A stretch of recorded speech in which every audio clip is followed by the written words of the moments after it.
Kuha ito ng CCTV sa loob mismo ng Manila Police District Headquarters noon pang July 23, 2018. Makikita rito ang isang babae na tumungo sa Honesty Store sa lobby ng MPD. Sa simula ay patingin-tingin pa ang ginang sa paligid at nang makakuha ng tiyempo, kinuha ang isang bungkos ng pera na kinita ng Honesty Store, pati na rin tinda nito.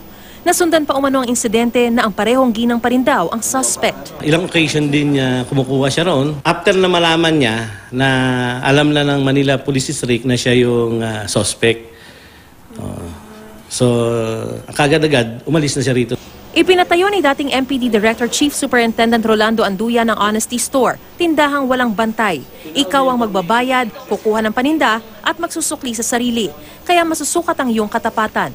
Ang manager ng kooperatiba na siyang nangangasiwa sa Honesty Store, aminadong nadismaya sa nangyari. Noon pa talaga gusto ko na sana isara, kaya lang kinausap lang ako noon ni Sa sulok daw na yon, orihinal na itinayo ang Honesty Store. Matapos ng isang buwan ay ipinalipat ni dating MPD District Director Anduyan ang Honesty Store dito sa lugar na ito para raw may mauupuan yung mga bumibili. At meron ding CCTV o security camera para kahit papano ay makakatulong sa pagmamonitor. Pero matapos ng insidente ay ipinalipat na ang Honesty Store dito sa lugar na ito. Wala pa ring bantay pero may katabi ng police desk officer. Pero nitong Disyembre, nagkulang daw muli ang kita ng tindahan ng 6,000 piso.